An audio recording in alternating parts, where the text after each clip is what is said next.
Se llevó a cabo esta conversación con el presidente Lula, con el presidente Petro de Brasil y Colombia sobre el tema de Venezuela. Creo que hubo acuerdo en que lo más importante es evitar la violencia. Nosotros insistimos mucho y se coincidió. Los tres sostenemos que hay que evitar la violencia. Por eso incluso en el comunicado se habla de actuar con prudencia, con mucho cuidado y esperar el resultado de las autoridades electorales. Yo dije en su momento, ¿no? Hace unos días, el resultado que había dado el Consejo Electoral de Venezuela, pero que era muy importante que se transparentara el resultado de la elección para bien de todos y de todas, particularmente de los y las venezolanas, pero que lo más importante es la autodeterminación del pueblo de Venezuela. Y ahora pues hay una opinión por todos lados, previo incluso, y no pasa en otros casos. Entonces habría que preguntarse por qué. Chile no reconoce el triunfo autoproclamado de Maduro. No confiamos además en la independencia ni en la imparcialidad de las actuales instituciones en Venezuela, por lo que hemos planteado como país que no validaremos resultados que no hayan sido verificados por organismos internacionales. Também expus as iniciativas que tenho empreendido com os presidentes Gustavo Petro e López Obrador em relação ao processo político na Venezuela. O respeito pela tolerância, o respeito pela soberania popular é o que nos move a defender a transparência dos resultados. O compromisso com a paz é que nos leva a conclamar as partes ao diálogo y promover el entendimiento entre gobierno y oposición. Nicolás Maduro, el presidente de Venezuela, ahora se lanzó contra la aplicación de WhatsApp. Ya estuvo en contra de TikTok. Quieren evidentemente, o quiere Nicolás Maduro aislar en cuanto a la información a la sociedad de Venezuela. Ahora se fue en contra de WhatsApp, acusándola de imperialismo tecnológico. Hágame el favor. Así respetar el voto de los mexicanos. La oposición en este país. Nada más. Así está de Estamos viendo lo que está pasando en Venezuela. Ustedes quieren regresar estos las votos reglas con las que jugamos. Ustedes quieren estos votos porque quieren destruir al Poder Judicial, porque quieren tener las 2/3 partes en Cámara de Diputados y destruir al Poder Judicial, porque quieren tener las 2/3 partes en Cámara de Diputados y destruir a la COFESE y al IFT y a los órganos constitucionalmente autónomos y quieren venezualizar México. Pero estaba escuchando ahorita que han llegado 32 aviones de Cuba trayendo milicia que está reemplazando a los venezolanos. Eso es alarmante. Yo pienso que la postura de Maduro cada vez es más débil porque cada vez, no sé si lo ven más desposeído. Está el hombre tirándole la batalla a Elon Musk. Hacemos un llamado respetuoso a todos los gobiernos para que no haya intervencionismo. Ningún gobierno está autorizado, no es legal, no es legítimo el emitir un fallo dando perdedor o ganador a un candidato de otro país. ¿Qué es eso? Si no hay un gobierno del mundo, eso no tiene que ver con la democracia, ni con el respeto a la independencia, a la libertad, a la soberanía de los pueblos. Entonces, ojalá y en vez de promover la confrontación, todos actuemos con responsabilidad, que nos autolimitemos y que se respete la soberanía del pueblo de Venezuela. Los grandes medios de comunicación, tanto en México como en la región, hablan de que la dictadura mexicana se acerca de la mano de la dictadura venezolana. ¿Quiénes están detrás de esta campaña y por qué? Quédese con nosotros aquí, esto es En Re.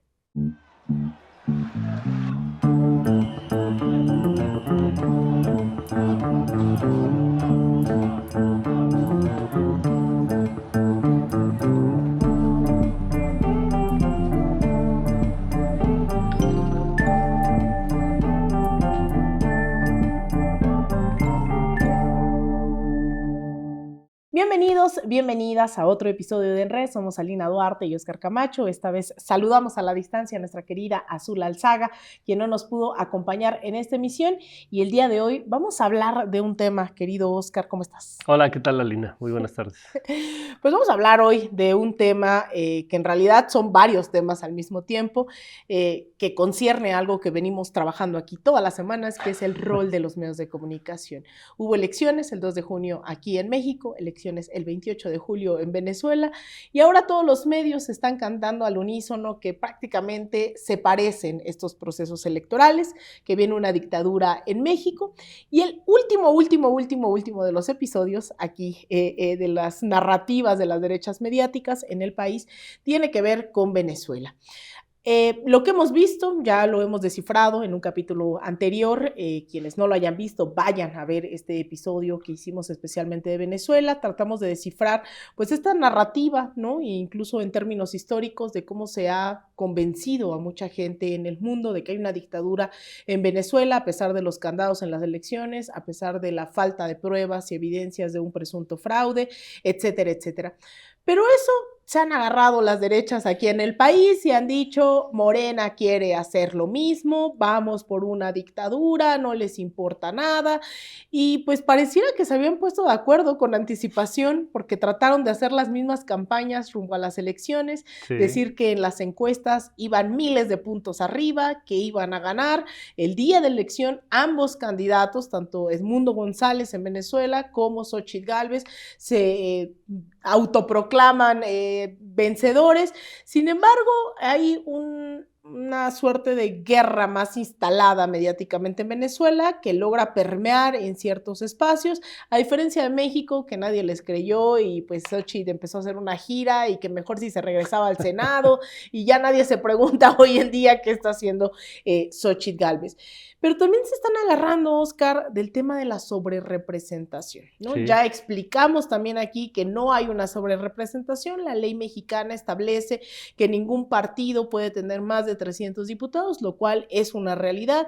Ellos dicen que hay que en coalición sí se tienen más de 300, pero eso no está en la ley. De hecho, ellos quitaron eso de la ley en otras reformas.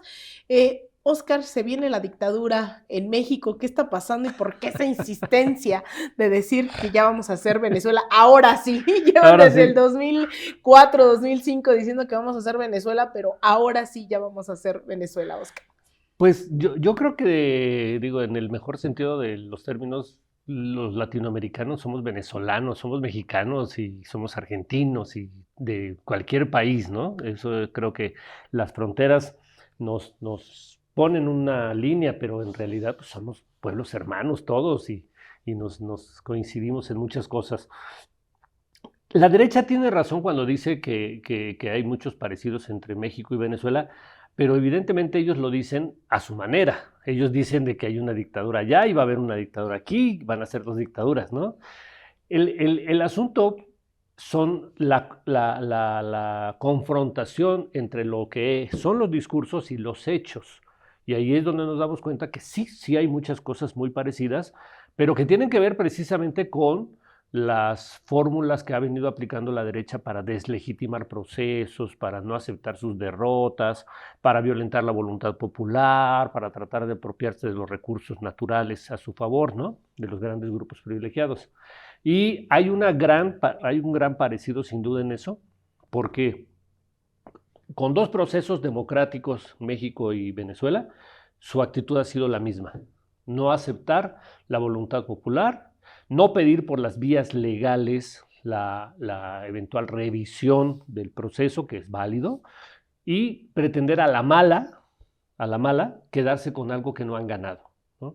Y lo han querido hacer en las dos partes. En México, como tú muy bien lo has dicho, pues no pudieron. Creo que la parte más fuerte es que en Estados Unidos lo que menos les conviene, y no porque sean buenas gentes ni nada, ¿no? Es tener una frontera convulsa, ¿no? Pero no tienen ningún reparo en Estados Unidos, pues en meter toda la cizaña para que en Venezuela sí exista una situación convulsa. Aquí pues también además hay todo un gran respaldo popular, allá también. Creo que es más grande en México que allá, pero también eso contó mucho. Pero las fórmulas para atacar el proceso democrático aquí en México son exactamente las mismas que en Venezuela por parte de la derecha.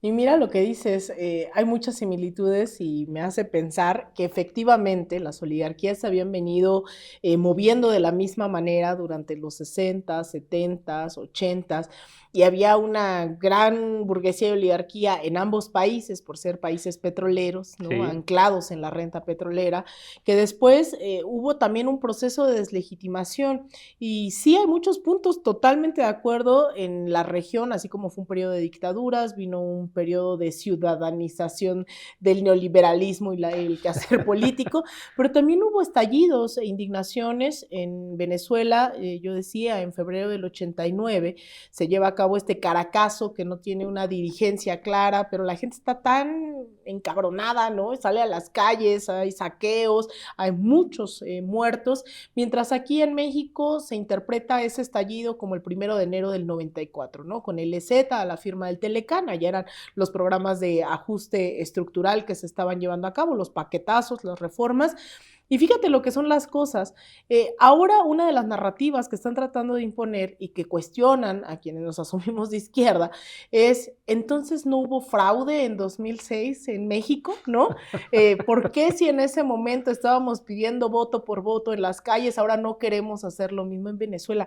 Imagínate cómo tratan, ¿no?, de equiparar procesos en donde había montones de pruebas del fraude del 2006, sí, con además la confesión actualmente de un Vicente Fox diciendo, pues sí, dice todo lo que estuvo en mis manos, pero pues no pude parar a Andrés Manuel y aún Exacto. Así fue candidato a la presidencia.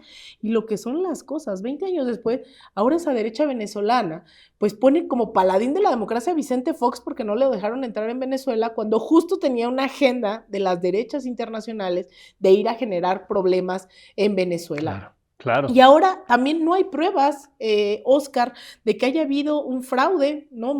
Yo lo decía la vez pasada, más de 1,000 personas estuvimos ahí como vedores o como acompañantes, estuvimos visitando centros electorales. Ninguno de esas más de 1,000 personas tienen una sola prueba en la cual digan aquí hubo un fraude, pero ni la propia derecha. La derecha dijo que iba a haber... No ha exhibido.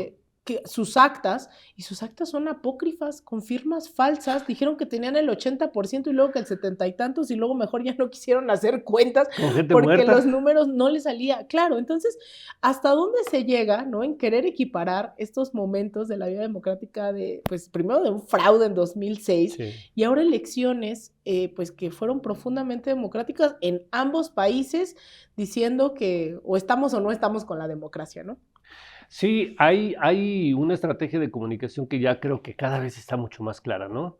Primero, digo que no hay condiciones, digo que es un país antidemocrático, digo que el gobierno no está dando facilidades, digo que el gobierno está interviniendo, después descalifico la elección y luego me proclamo triunfador. Exactamente lo que ocurrió aquí en México con Xóchitl Gálvez, igualito en Venezuela, ¿no? Esa es una similitud. Ahora, creo que hay que decir algo que vale la pena, de dónde está el origen a veces de todas estas conflictividades.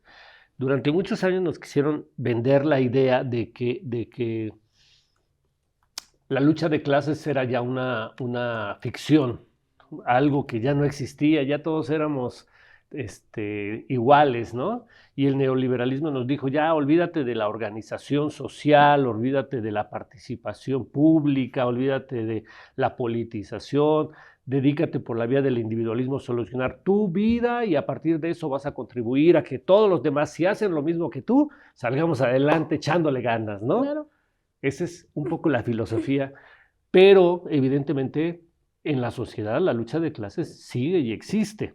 A mí me parece que un poco ante cierto retraimiento de las luchas revolucionarias armadas en todo el mundo, se dio paso a buscar otras fórmulas también de lucha social y me parece que se optó pues, por la vía legal que ha existido, que es la vía electoral, ¿no? Y por la vía electoral pues se trata de recuperar la posibilidad de que las políticas públicas de carácter popular pues salgan adelante sin una revolución armada, ¿no? Entonces, pero con una lucha de clases, donde hay una clase que dice, todo es mío, todo me pertenece, yo soy el dueño de los medios de producción y por lo tanto tengo derecho a explotar a todos sin que nadie me pida cuentas, y se apropian de todas las riquezas. Y hay otra clase social que es mayoritaria, que dice, seamos más justos, distribuyamos la riqueza con mayor justicia, o sea, no pasa nada, nadie te está queriendo quitar tus propiedades, nadie te quiere expropiar nada. Yo sí. Yo sí. Pero necesitamos mayor justicia social, ¿no? Claro. Entonces, en ese marco de lucha de clases, que hoy una parte de esa lucha de clases se da en el terreno electoral, bueno, lo que pide la mayoría es respétese la voluntad de la mayoría, eso es todo, y los que no aceptan que se respete la voluntad son los que empiezan a querer dar golpes cibernéticos como en Venezuela, o golpes de Estado también aquí cibernéticos con la campaña de narcopresidente o narcocandidata a presidenta, ¿no? Entonces, vamos como en el mismo esquema de lucha donde vemos a la derecha sin aceptar sus derrotas.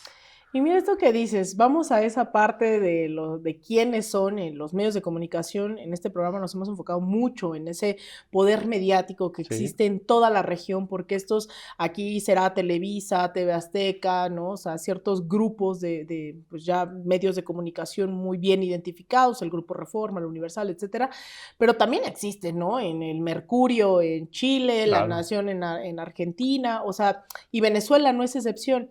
Y llama mucho la atención porque han jugado un rol fundamental en todos los procesos antidemocráticos en la historia de México.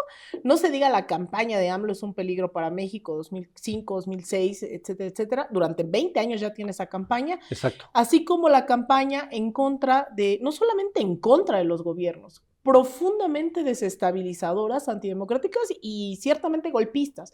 Yo siempre trato de hacer este recuento. No se entiende la sublevación el golpe de Estado del 2002 en contra de Hugo Chávez sin los medios de comunicación. Claro. Los medios contaban que había renunciado, que había abandonado el poder, transmitiendo en vivo la autoproclamación de Pedro Carmona Estanga, que, insisto, es como la Coparmex mexicana, fe de cámaras, y después, en el golpe, yo recuerdo que revisando varios documentales, los medios se adelantaban a los hechos. Decían, es que hubo un muerto en la calle tal y resulta que no había un muerto, pero 2 horas después sí había un muerto ahí, ¿no? O sea, se salían tantito del guión y entonces visibilizaban el guión tal cual que había del golpismo. Después se repitió en el año 2013, en la muerte de Hugo Chávez, donde los medios insistieron, ¿no? Pero estaban tan descolocados. Yo recuerdo, a mí me tocó ir a Venezuela en esas elecciones, y yo recuerdo que los medios no sabían cómo cubrir ni en México ni en Venezuela, porque por más que dijera se murió el dictador Hugo Chávez, había ríos de gente, ¿no? Llorando, o sea, era una cosa alucinante de los medios, tuvieron que reconocer, e incluso la derecha tuvo que cambiar el discurso como lo hizo Xochitl Gálvez acá, es decir, allá, bueno, sí no era tan mal Hugo Chávez, ¿no? Ya que había fallecido, pues no era tan mal, porque el consenso ya había virado hacia otro lado, claro. Y aquí Xochitl Gálvez viene y nos hace lo mismo. Bueno, es que a lo mejor no están tan mal los programas sociales, ¿no? Claro, cuando toda la vida estuvieron en contra de eso. Y después en el 2019, bueno, ¿cómo explicar un Juan Guaidó si no es a través de los medios de comunicación que transmitieron la autojuramentación, que el aislamiento de Venezuela, y bueno, y ahora en México, esto que dices de la campaña narcopresidente, narcocandidata, replicado por los medios sin titubear, ¿no? Porque pues no había pruebas, pero tampoco dudas, y entonces el New York Times, ProPublica, Inside Crime, es decir, los medios de comunicación juegan un papel relevante, y le sumamos en estos últimos años, porque también lo vi en Colombia en contra de Gustavo Petro o en contra de Lula, las redes sociales. No se diga, hay un punto de quiebre, Oscar, desde que Elon Musk adquiere Twitter, y hoy en día es el principal difusor de fake news en torno a Venezuela.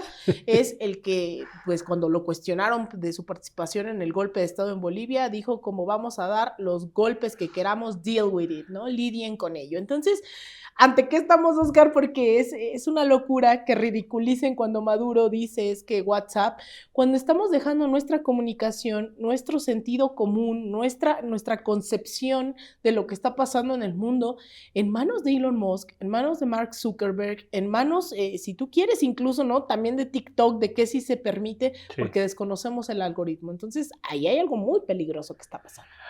Me parece que estamos presenciando de alguna forma el relevo de la reproducción de esta ideología dominante a través ahora de los nuevos modelos como TikTok. A ver, hace apenas unos años, cuando todavía no estaban tan fuertes las redes sociales, hoy sigue siendo también, pero digamos, lo quiero ubicar en años pasados, las agencias internacionales de noticias que tienen desplegados a reporteros en varias partes del mundo son principalmente controladas pues, por gente que tiene mucho dinero, son los ricos de los medios de comunicación en Estados Unidos, en Francia, en Inglaterra, en España, SF, AFP, en fin, todas estas grandes agencias de noticias, ¿no? Y valiéndose de que yo tengo un reportero ahí, entonces lo que él me diga es la verdad y la neta, ¿no? Pero estamos viendo que estas grandes agencias, evidentemente, lo hemos visto ya con todo el trabajo de Julian Assange, que ha revelado nexos y intereses, estamos viendo pues, que las grandes agencias internacionales manipulan la información de acuerdo a la visión de los grupos privilegiados de las grandes potencias de este mundo, ¿no? Y te dicen con cotidiano cinismo, pues en Venezuela hay un fraude porque salió 10 personas a marchar o 500,000, los que tú quieras, pero no te dicen, ¿está documentado, no está documentado? ¿Cuáles son las cosas que dice la oposición con sustento real? ¿Dónde sí, dónde no? Sino, no, es un fraude y entonces hay que reproducir, y reproducen toda la día del fraude. Pero yo digo que hay un relevo en esta reproducción de esta ideología dominante a través de los nuevos medios, porque ahora es TikTok, ahora es Elon Musk diciendo, esto sí lo puedes publicar en X y esto no. Y ahora ellos son los que están ejerciendo esa información y esa inducción a que se piense de determinada manera. Son las grandes campañas y hay que leerlas con mucho cuidado. Creo que todos tenemos ahora que leer lo que esté pasando en TikTok como información internacional, por lo menos, con muchísimo cuidado, porque están queriendo reproducir las ideas de que en Venezuela hubo un gran fraude con un dictador y que por lo tanto Estados Unidos hace muy bien en reconocer a alguien que hasta ahora no ha demostrado que haya ganado, que es Edmundo González. Y fíjate lo que son las cosas, Oscar, no solamente es peligroso el hecho de cómo actúan los medios de comunicación, sino lo que generan, más allá de los intereses, claro está, de gobiernos como el de Estados Unidos, que sabemos, y tiene que ser tajante, el tema de Venezuela, lo que está en juego es el petróleo, el gas, el litio, el coltrán de Venezuela. Son sus minerales, son sus recursos y se llama la mayor reserva petrolera en el mundo. Sí, Eso es el gran meollo. O sea, no les preocupa si hay democracia en los Emiratos Árabes, no les preocupa si hay democracia en cualquier otra parte del mundo o en los propios Estados Unidos. Les importa la democracia, curiosamente, donde hay petróleo, donde hay gas, donde hay litio. Bueno, ahí sí, oye, madre mía. ¿No les preocupa que el que quiso dar un golpe de Estado en Estados Unidos sea otra vez candidato presidencial? ¿A quién le importa? No, hombre, no, pues que sea Trump, que sea Biden, ¿no? Eso es lo de menos. Exacto. Lo que importa es dónde están los recursos. Y es preocupante ver que a pesar de esto que pareciera tan claro, Oscar, que pareciera que pues es evidente y que lo ha repetido Venezuela y lo hemos repetido un montón de gente, salgan gobiernos, pues la verdad, deprimentes, traidores, creo yo, a lo que decían representar, o algunos claramente de derecha, a decir es que no hay democracia, no reconocemos, es como, ¿y a ustedes qué, no? Y quiero pues poner sobre la mesa el tema de cómo ha México frenado un montón de las cosas que no hubiéramos pensado que habrían pasado unos años atrás. En el 2019 a mí me toca ser corresponsal, yo era corresponsal de Telesur en Washington y a mí me tocaba cubrir la OEA. Y a mí me tocó ver esas discusiones eternas de cómo Estados Unidos, incluso un día Mike Pompeo, quien era todavía secretario de Estado de Donald Trump, va a la OEA a regañarlos a todos y a decir como sí, necesitamos democracia en Venezuela, ¿no? O sea, imagínate esa escena. En la OEA ya estaba Mike Pompeo junto a Luis Almagro diciéndoles necesitamos democracia en Venezuela. Bueno, Estados Unidos en ese momento con el embajador de Colombia, de Iván Duque, ante la OEA, con un montón de gente ahí terrible, para ese entonces Venezuela ya había empezado a retirarse de la OEA. Empiezan a querer votar la aplicación de la Carta Interamericana para invadir Venezuela, para aplicar el uso de la fuerza. Y en ese entonces María Corina Machado ya pedía el uso de la fuerza en 2019, ¿no? En contra de Venezuela, pedían sanciones y demás. Y resulta que quien estaba encabezando esa afrenta, Oscar, te lo puedo jurar, es nada más y nada menos que México, siendo canciller Luis Videgaray. Luis Videgaray convocan un día a una conferencia de prensa y empiezan a decir, ¿no? Cómo es que los derechos humanos en Venezuela, es que la democracia. Entonces yo recuerdo que a la última pregunta la hago yo y le digo, México, ¿en qué condiciones, ¿no? Se encuentra como para exigir democracia en Venezuela cuando han desaparecido a 43 estudiantes, cuando hay una mal llamada guerra contra el narco en curso, etcétera, etcétera. Y Luis Videgaray me dice, ¿tú quién eres? Galina, mucho gusto, ¿no? Me dice, ¿qué medio? Telesur. Contesta, no me acuerdo, contestó cualquier cosa de, bueno, esa es otra situación y nosotros ya recuerdo, dijo, la diferencia es que nosotros estamos abiertos al escrutinio internacional y Venezuela no. Cerró la conferencia, se fue todo enojado. Eso. Vienen años después y es totalmente distinta la postura de México ante Venezuela, Oscar, ¿no? Sí. Eso es a mí lo que me consta y lo puedo decir. Porque yo veía a un Lula da Silva que entre la presión y ya el tercer mandato de Lula ya no tiene la correlación de fuerzas tan favorables como fue el primero y segundo. Digamos, el fascismo avanzó bastante en Brasil durante los últimos años. Yo lo veía titubeando y como que sí, como que no. Incluso Gustavo Petro, con la claridad ideológica que le caracteriza, estaba como que la democracia y como que dejaba entrever que sí, que no y como muy ambiguo. Pero es el llamado, el 29 de julio, del presidente López Obrador a decir, a ver, hay una institucionalidad en Venezuela, las instituciones están diciendo esto, y si las instituciones reconocen la victoria de Nicolás Maduro, vamos a reconocerla nosotros, lo que creo que frena totalmente en la región un ataque y una embestida en contra de Venezuela. Eso es yo sí creo, es un freno, ¿no? Que después llama a un Lula da Silva a decir, bueno, pues sí, estaba yo entre que sí, que no, pero va y da declaraciones junto a un Gabriel Boric y dice, hay que encontrar la unidad, hay que encontrar lo que nos une. Un Gustavo Petro firman una declaración y pues para cerrar con broche de oro, Nicolás Maduro dice, Estados Unidos no nos va a reconocer, pues sí, qué chido que no nos reconozcan, pero entonces nosotros los convenios que tenemos del petróleo con Estados Unidos pasarían a ser del BRICS, ¿no? Es decir, de Brasil, Rusia, India, China y Sudáfrica. Y ahí es cuando Estados Unidos mete reversa y dice, pues fíjense que a lo mejor no hay tanto fraude en Venezuela, ¿no? Entonces, sí hay un punto de quiebre, creo yo, con la postura de un México que ha demostrado que hay una política exterior distinta en este sexenio, que incluso siento que no dimensionamos a veces que esa solidaridad, pero también esa firmeza en puntos de quiebre nos permite contar otra historia el día de hoy, Oscar. Sí, sin duda, yo creo que esto que dices es súper importantísimo. Le ha puesto un gran freno a la embestida en contra de las elecciones de Venezuela. Y yo no digo a favor de Maduro, en contra de las elecciones de Venezuela. El presidente está defendiendo un proceso electoral institucional. Que quien tenga pruebas las presente. Exacto, y aquí en México es muy chistoso toda esa hipocresía. Cada vez siempre hay estos gestos de hipocresía que cada vez son más burdos, ¿no? La derecha mexicana siempre dijo, aquí el INE no se toca, ¿no? Hay que respetar el INE, es nuestro órgano garante. Pero el INE de Venezuela sí hay que tocarlo, no hay que respetarlo. Esa institucionalidad. Eso no lo había pensado. ¿No? Al diablo las elecciones, al diablo las instituciones. Es verdad, es verdad. Entonces, eso es siempre muy, muy paradójico de todo el comportamiento, ¿no? En su práctica de las derechas. Pero el presidente Andrés Manuel López Obrador, creo que a partir de su propia lucha, de su propia historia, él siempre dijo voto por voto, casilla por casilla, que los procesos electorales que se revisen, se analicen, porque fue víctima de varios fraudes el presidente Andrés Manuel López Obrador.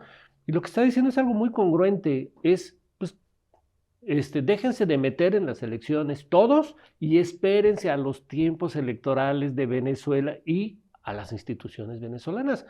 Él dijo que se presenten, que se revisen los resultados, y creo que con eso logró, pues incluso consolidar que tanto Brasil como Colombia pudieran armar este eje para evitar esa embestida contra el proceso electoral venezolano. Lo que sí veo muy lamentable, porque no se alinea con una actitud congruente en torno a un proceso democrático, es lo de Boric en Chile. O sea, Boric está diciendo, yo no reconozco el proceso electoral. Tú, ay, no sabía que eras venezolano, Boric. En el último de los casos tendría que decir, no reconozco al gobierno surgido de ese, pero no, él no es nadie para reconocer o no un proceso, porque eso es meterse en la soberanía de Venezuela. Y me parece que Boric, queriendo parecer un gran izquierdista de avanzada, termina por juntarse con las derechas, termina asumiendo las peores posiciones de las derechas, porque él no dice, demuestren que el proceso fue sucio, debería dirigirse también a la oposición, y que se dirija a Maduro y a las autoridades electorales y dice, a ver, exhiban las actas y veamos quién ganó. No, él dice, yo no reconozco, o sea, tajante, ¿no?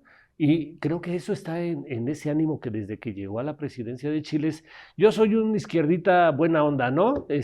Vamos a ser diferentes como izquierdas, pero me parece que es más una traición a los principios de la izquierda lo que está haciendo actualmente, porque es un clarísimo injerencismo de lo peor. Es tan grave en términos de injerencia como lo que le hicieron a Allende los Estados Unidos y contra lo que él en un momento dijo y protestó. Y hoy hace lo mismo metiéndose en los procesos venezolanos. Tremendo papelón que están haciendo, pues más de uno, un tonto útil, ¿no? Porque uno lo espera de la derecha firme, convencida, ¿no? Entreguista, vendepatrias, que pues ya se espera, ¿no? Que esa va a ser su política, sea por intereses personales, por intereses de clase, que va a recibir dinero, pero estos lo hacen de a gratis, ¿no? Y la verdad es muy preocupante la situación hoy, me parece, de Chile, que creo que algo no hemos hablado suficiente de qué está ocurriendo, porque imagínate a Gabriel Boric, a Camila Vallejo, también Camila Vallejo se sumó a esto, a que no van a reconocer, bueno, etcétera, pero incluso la propia hija de Salvador Allende, Isabel Allende, tuiteando, ¿no? Cuando en realidad justo el no tener esta claridad de la lucha de clases invisibiliza que son las oligarquías, esas mismas oligarquías que asesinaron a Salvador Allende en 1973, son las que están tratando de dar un golpe de Estado en Venezuela. Y es muy triste porque una de las posturas más dignas, democráticas y de izquierda que he escuchado en Chile está en la cárcel, que se llama Daniel Jadwe, que es lawfare duro y puro, está encarcelado, ya lleva más de un mes en prisión, y es impresionante porque era una postura firme que en realidad ya no tienen pretexto para tenerlo encerrado, y Gabriel Boric en un silencio total, absoluto, ¿no? Ahí es en donde debería de pronunciarse, preocupado por la democracia de Chile y no preocupado por la democracia en Venezuela, que además no tienen nada de qué preocuparse. El pueblo venezolano lo tiene bastante bien bajo control. Entonces, y para ir cerrando, también para ir avanzando en esto, Oscar, hay un tema que creo que, volviendo a los temas a los medios de comunicación, se erigen como jueces, ¿no? De qué está pasando en otras latitudes, pero no se nos olvida quiénes son estos medios, quién es el New York Times que avaló toda la intervención en Irak, ¿no? Y que después pidió ahí en un parrafito disculpas, ¿no? Hay una disculpa, es que no teníamos tanta información como creíamos, pero mientras ya avalamos una invasión que costó decenas de miles de muertes. Sí. ¿Quién es el Washington Post, ProPublica, Inside Crime, incluso luego la Deutsche Welle, ¿no? Que también hemos visto el rol que ha jugado en el caso de México, pero específicamente el tema de los medios en México que siguen muy enojados con este sexenio porque les quitaron financiamiento y se están buscando cobrar de otras formas. No quiero dejar pasar el tema de este chantaje que pone sobre la mesa el presidente López Obrador con la gobernadora electa Rocío Nale y ex ministra del gabinete del presidente, a quien le dicen pues o apruebas este presupuesto. Cuéntanos qué está pasando ahí con Rocío Nale. Pues mira, yo creo que es exactamente lo mismo de todo un proceso. A ver, el presidente dio a conocer que la principal empresa de televisión en México, que se llama Televisa, y lo dijo con todas sus letras, quiso extorsionar a Rocío Nale, que era la candidata de Morena al gobierno de un estado que es Veracruz, uno de los estados más importantes de México, Y le dijo, tengo una serie de facturas y documentos donde compruebo que eres una corrupta con gastos en la refinería de Dos Bocas que tú construiste como titular de la Secretaría de Energía. Y evidentemente todos esos papeles y documentos pues, eran falsos. Y la quiso extorsionar con documentación falsa. Y le empezó a sacar notas, se enriquece Rocío Nale con Dos Bocas, y luego se suma el periódico El Universal, y se suma Reforma y otros medios de derecha. Y Rocío Nale pues, lo que hizo fue mandarlos a la goma y decirles, todo eso que están ustedes diciendo es falso, y no les voy a dar ni un quinto. Le pedían 200 millones Televisa, 200 millones de pesos, le pedía Televisa a Rocío Nale para no sacar esa información supuestamente real que decía Televisa y que resultó absolutamente falsa totalmente, ¿no? Pero este es un modelo y un ejemplo de cómo opera la prensa, la gran prensa corporativa en México. Y el presidente lo denunció y pues ya puso en su lugar. Lo que nos falta es que metan a la cárcel a Emilio Azcárraga, porque eso es un delito que merece cárcel. Y el dueño de Televisa se llama Emilio Azcárraga y debería de estar en la cárcel. Porque hasta ahorita no lo ha desmentido Televisa ni ha dicho que no, ¿eh? Nada. ¿Y qué pasa? O sea, yo creo que, es que, fíjate, me surgen muchas ideas y cosas por poner sobre la mesa. Porque justamente hacen esto los medios de comunicación. Y entonces cuando lo someten a proceso, ay no, es que están atentando a la libertad de expresión. Claro, o sea, son de estos grandes mitos que siguen existiendo también y que tenemos que colocar sobre la mesa, porque también creo que desde las izquierdas a veces no se dimensiona la libertad de expresión en los términos que la derecha quiere que nosotros juguemos. Claro. Y eso fíjate que es algo que ha pasado en Venezuela, o sea, han llamado a golpes de Estado, han llamado a sublevarse a las Fuerzas Armadas en televisión nacional, han propiciado campañas, deja tú de fake news, de golpismo, de magnicidios, campañas de odio, pues es a través de ese odio en los medios de comunicación que durante múltiples ocasiones, del 2013, 2017, 2019, la derecha venezolana ha salido a quemar chavistas vivos. O sea, eso está pasando en Venezuela. Y cuando pasa también aquí en México, ay no, es que el presidente está atentando en contra de los medios de comunicación. Cuando no se logra diferenciar que hay un interés de clase detrás de todos estos personajes, que bueno, ahí está el caso ejemplar del que hemos hablado aquí de Salinas Pliego y sus campañas de odio, diciendo, desconozcan las medidas sanitarias, no le vamos a hacer caso, está en riesgo la educación de nuestros niños porque hay una educación comunista. Que renuncie el jefe de gobierno, Cuauhtémoc Cárdenas, porque es el responsable de que hayan matado a Paco Stanley. Y no pasa nada. Y no pasa nada. Porque entonces ahí hay que repensar ¿qué está haciendo la izquierda? ¿Qué están haciendo los gobiernos de izquierda para poner límites, Oscar? No estoy diciendo que se emprenda una persecución ni nada, pero creo que una de las conclusiones que saca hoy el presidente López Obrador y con la que yo estoy totalmente de acuerdo es cómo vamos a dar esa batalla comunicacional.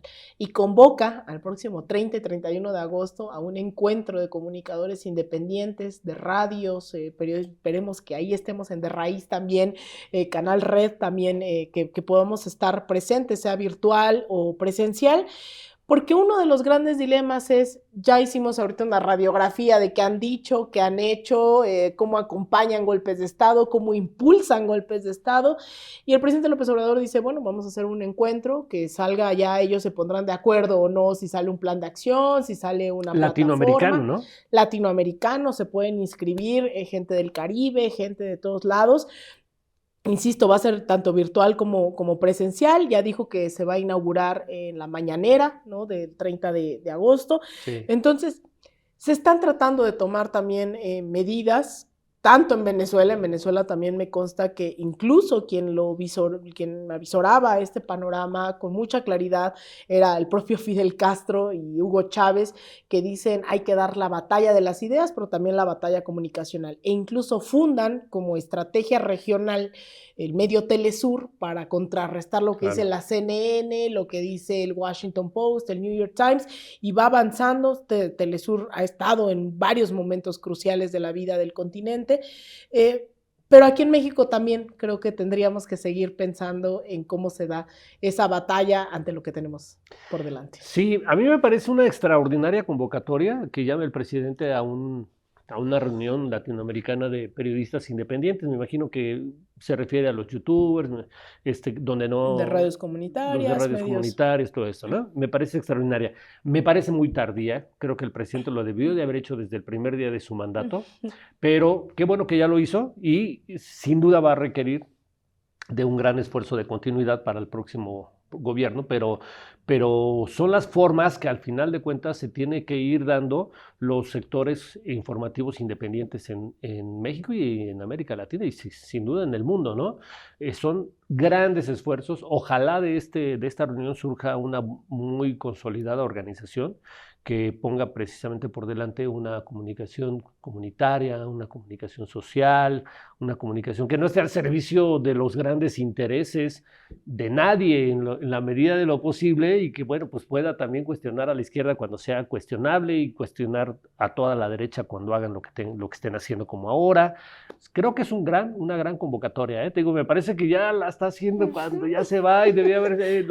pero salió. Yo tenía miedo de que no saliera la convocatoria porque dijo hace, ¿qué? 2 meses, 3 meses, cuando lo anunció y decía, ¿pero cuándo, no? Sí, exacto. Y de repente fue, y ahí estará. Y también la tarea que queda, creo que ya para este segundo piso de la 4T, pues es el tema de los medios públicos, ¿no? Seguir fortaleciendo. Yo creo que no habíamos visto el crecimiento de las audiencias, de los contenidos, la presencia de los debates en los medios públicos como en este sexenio. No sé si me equivoque, pero yo creo que hubo también ahí un crecimiento, pero falta. Falta muchísimo, sin duda, sin duda.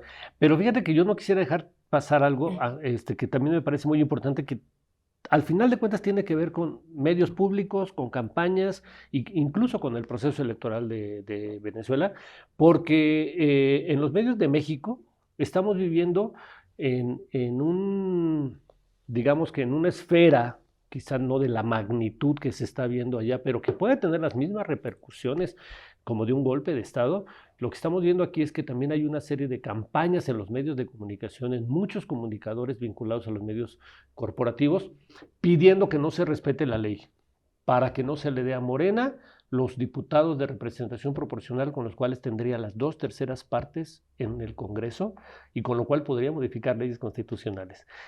Los que están ahorita en campaña, es terrible la campaña que hay aquí en México para decir eso es ilegal, eso es totalmente ilegítimo, llamados al INE para que no le dé a Morena lo que le corresponde. Pero eso es lo que dice la ley. Y hasta hace unos días estos sectores de derecha decían, la ley no se toca, la ley es la ley, hay que hacerla cumplir. Y hoy están llamando a violentar la ley. Es un microuniverso no tan grande como allá, pero el efecto de este microuniverso es que la explosión es generar un fraude electoral. Quieren que haya un fraude electoral, no dándole a Morena lo que dice la ley, para darle los diputados que le corresponden y que tenga las 2/3 partes. Pero igual es la misma campaña de los medios de derecha actuando para no ceder sus intereses. Y por eso me molesta más esto de lo que hablábamos de los tontos útiles, porque de verdad no puedo, puedo creer la similitud que hay en los procesos. Yo entiendo que ha habido una campaña brutal en más de 2 décadas en Venezuela, que podamos cuestionar y tenemos que cuestionar, ¿no? Y que ya entraremos, yo insisto todo el tiempo en que tenemos que dar otros debates sobre Venezuela, ¿no? O sea, esto sí es importante el tema electoral, pero creo que en Venezuela tenemos que hablar cómo se sostiene un proceso después de 2 décadas, cuáles son los... Hablo los procesos de burocratización propios de un proceso de tal dimensión, cuáles son los retos, ¿no? La agenda feminista a mí me parece una locura que después de 25 años de revolución todavía las mujeres tengan que seguir luchando por la autonomía de sus cuerpos, ¿no? En revolución, las bases generalmente son mujeres de las unidades Bolívar Chávez, los consejos comunales, pero conforme va creciendo siguen siendo un montón de hombres, ¿no? Es decir, hay un montón de debates que hay que dar y que a mí me parece fundamental de la revolución bolivariana, pero cuando estamos viendo quiénes son los aliados, vemos a esta Mariana Gómez del Campo con Lilian Tintori, con las derechas, Vicente Fox, y llega la gente aquí de izquierda buena ondita, progre, a decir es que la democracia en Venezuela tiene que... Y es como... Sí. O sea, ¿qué tiene que pasar para que se den cuenta de esto que es una lucha de clases justamente? Entonces, espero que vean este programa. Son los escritores mexicanos, los Borics mexicanos, ¿no? O sea, imagínate terminar hablando igual que Vicente Fox, que Gabriel Boric, que, Claro. O sea, dices, Sí. y triste por Camila Vallejo, por Isabel Allende y por un montón de gente, pero Así es. por eso Sí. tenemos que seguir haciendo estos programas, Oscar. Así Muy que, bien, pues, ¿con qué nos encantado. despedimos, Oscar? No, pues ojalá que yo lo plantearía en dos planos, bueno, en 3 planos. Lo primero es que ojalá y salga de este encuentro latinoamericano de periodistas independientes una organización fuerte, consolidada, esperemos sumarnos a ella, y que contribuya a la libertad de expresión amplia y fuerte, ¿no? Luego lo segundo, pues ojalá que en Venezuela se respete efectivamente la ley. La ley pues tiene tiempos marcados para presentar impugnaciones. Nadie dice que no se presenten, pero lo que no puede uno compartir son las campañas de deslegitimación que se están haciendo, ¿no? Que son lo que contribuye a un golpe de Estado. Hacia allá va. Totalmente. Esperemos que eso no continúe, que se imponga al final de cuentas esta voluntad popular y si la voluntad popular dijo que siga Maduro, pues que siga Maduro. Y que en México no se impongan las campañas que quieren también dar un fraude por la vía legaloide y que no se le asigne a Morena y a sus aliados lo que ganaron en las urnas y lo que dice la ley que hicieron los propios periodistas y panistas, es la misma ley que hicieron ellos, ¿no? Entonces estamos en un momento crucial, hay que seguir los medios con mucho cuidado, hay que leerlos sabiendo que pueden mentir con mucha facilidad y pues creo que eso es lo que se nos viene para los próximos días. Totalmente de acuerdo, Oscar, estas derechas mediáticas, electorales, económicas que quieren ganar a la mala lo que no ganan en las urnas. Efectivamente, hay muchas Exacto. coincidencias. Pues muchas gracias, querido Oscar. Al contrario, Alina. Y pues Sí. gracias a todos y todas, insistimos, le mandamos muchos saludos a nuestra querida Azul Alzaga, quien estará acompañándonos en una próxima emisión. No olvide, por favor, suscribirse a nuestros canales en De Raíz-Media en YouTube, canal Red Latinoamérica, y también ya estamos en Spotify, síganos en TikTok, síganos también en Instagram, en todos lados, nos ayuda para seguir en esta batalla comunicacional. Soy Alina Duarte, les doy las gracias y nos vemos en un próximo episodio de En Red. Hasta la próxima.